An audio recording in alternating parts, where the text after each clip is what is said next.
V živote každého kameramana a fotografa príde deň, kedy sa bude musieť rozhodnúť, že čo ďalej.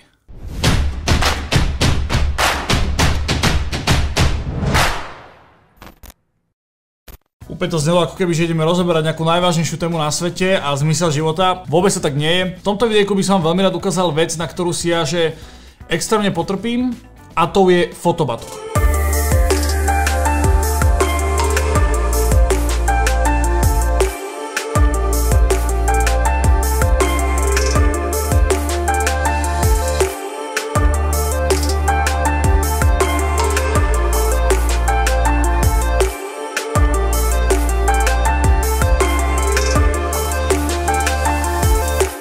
Na Instagrame prišla taká správa, že počúvaj Maťo, hrozne by som chcel nejaký dobrý fotobatoh, ktorý viem prenášať, keď dajme tomu idem na nejaký preložený víkend niekde s priateľkou alebo s kamošmi a chcem, aby sa mi tam zmestilo aj oblečenie, aj tá technika.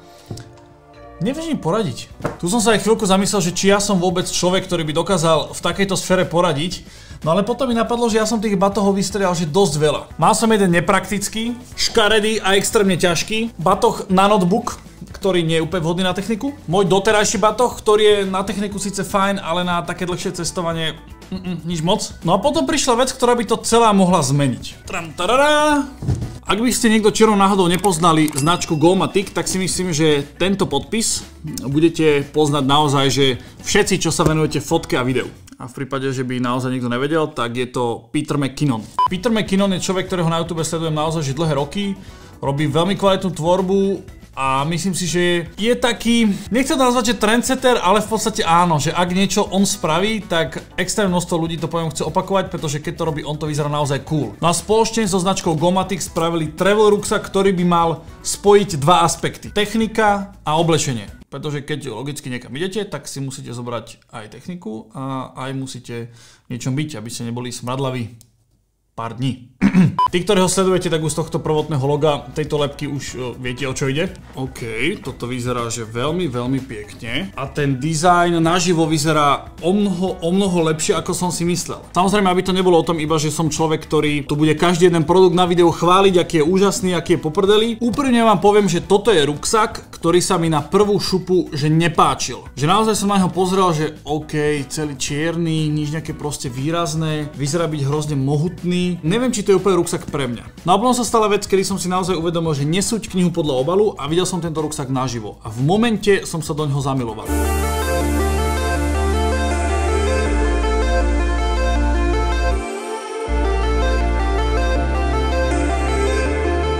Veľakrát to býva práve že opačne, že na tých fotkách je tá vec lepšia ako v skutočnosti. Tuto bohužiaľ neplatí. 35 litrový ruksak, ktorý sa vám zmestí ako príručná batožina, keď idete do lietadla, čo je veľmi podstatná vec. Je vodeodolný, to znamená, že fyzicky si na ho nemusíte navliekať také tie fólie alebo prší plášte. Tento ruksak to proste vydrží. Z tej zadnej strany je naozaj, že tvrdený, máte tu proste také tie výstuhy na chrbát. Čo bol môj problém pri tom predchádzajúcom ruksaku, že mal spojenie iba na hrudi, nemal na páse. A ja tú techniku mám naozaj, že extrémne ťažkú, tam sa hýbeme niekde od 10 do 14 kg, čo ja zväčša na tom chrbte nosím. A verte mi, po dlhšej dobe to nie je úplne, že balada, hlavne na ten chrbát.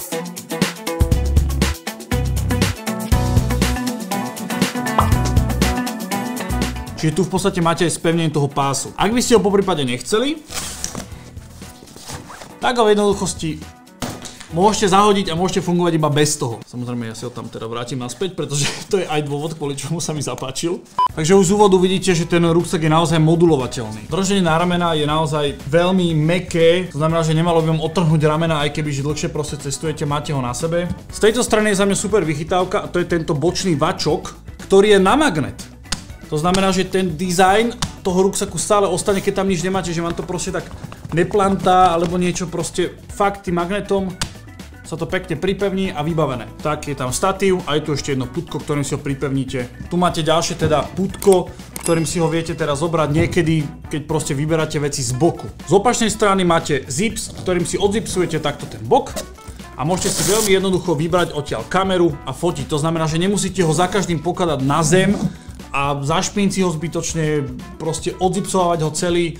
Je tu v podstate tento rýchlovačok, ktorým si vyťahnete tú kameru, spravíte fotku a vložíte ho naspäť. Super vychytávka tohto predného vačku, sem si vložíte peňaženku Je tu magnet, ktorým si to zavriete. No a do tej druhej časti si ja dám Apple AirTag, aby som v prípade akejkoľvek núdze vedel, kde sa môj ruksak s technikou a vecami nachádza. Z tohto boku tu máte super bočný zips, do ktorého sa vám zmestí aj 16-kový notebook.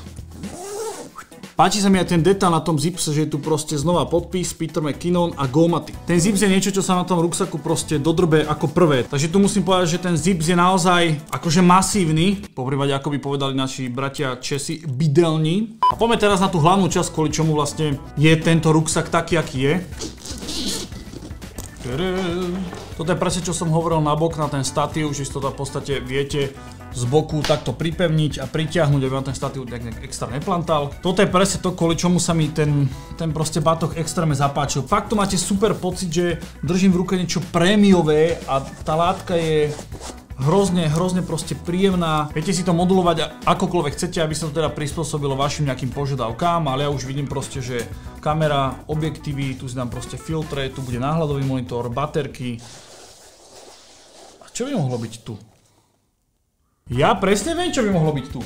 A je to vec, kvôli čomu je tento ruksak fakt top a je to modulovateľnosť tých zvyšných častí. To znamená, že sem do tejto vrchnej časti si dáte tzv. Cube. A na čo to teda slúži? Ako náhle by som si to ja proste otvoril, tak tu máte ďalšie prehradky, dajme tomu na dron, poprípade nejaké ďalšie zvyšné veci, alebo si z tohto teda viete spraviť taký miniset. To znamená, že by ste niekde cestovali, mali by ste celý tento ruksak, ale na ten daný jeden deň by ste potrebovali, dajme tomu, iba foťák, druhý objektív a dve baterky. Tak si to prehodíte do tohto Cube a tento si zoberete so sebou. Avšak, horste!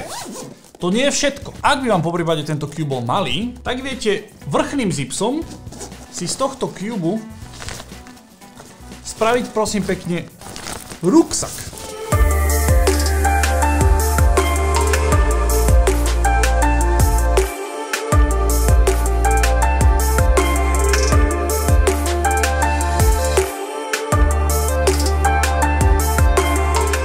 Takže z jedného Cube máte ďalší menší ruksak, kde si môžete z boku dávať na vrch ďalšie veci. To je halus, ak úplne jednoducho to proste zložíte, zazipsujete a máte z toho naspäť Cube, ktorý si vložíte do veľkého ruksaku a vybavené, hotovo. Čo sa týka tejto druhej časti, tak máte tu zips na ďalšie veci, neviem, dajme tomu filtre, obal na pamäťové karty, poprípade disk.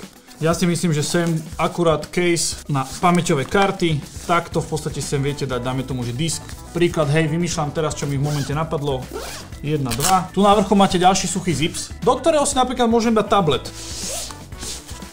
Poprípade nejaké káble, nabíjacie, čokoľvek. Ako by to nazval pravý autičkár, tak samozrejme záleží od výbavy, pretože priamo Gomatic vám ponúka ešte také malé casey na ND filtre, poprípade sem znova s tým logom Peter McKinnon a Gomatic, obal na pamäťové karty, či už CF Expressy, SDčkové, čokoľvek. A teraz, keďže sme si tú našu techniku nejakým spôsobom sem uložili, tak si môžeme otvoriť túto vrchnú časť, ktorá je priamo robená na oblečenie. To znamená, znova kapsy, takže znova to máte nejaký rozdeľovač, pod to celé viete, dajme tomu niečo dať. Tu si úplne predstaviť, že by som si dal nejaké hygienické veci. Predstavte si, že sem by ste dali oblečenie.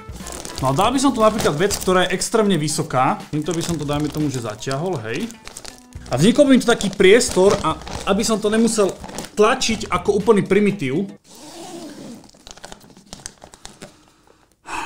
tak vám sem dali veľmi jednoduché riešenie a to, že získate kúsok látky naviac. A teraz si to zoberem a jednoducho zapnem.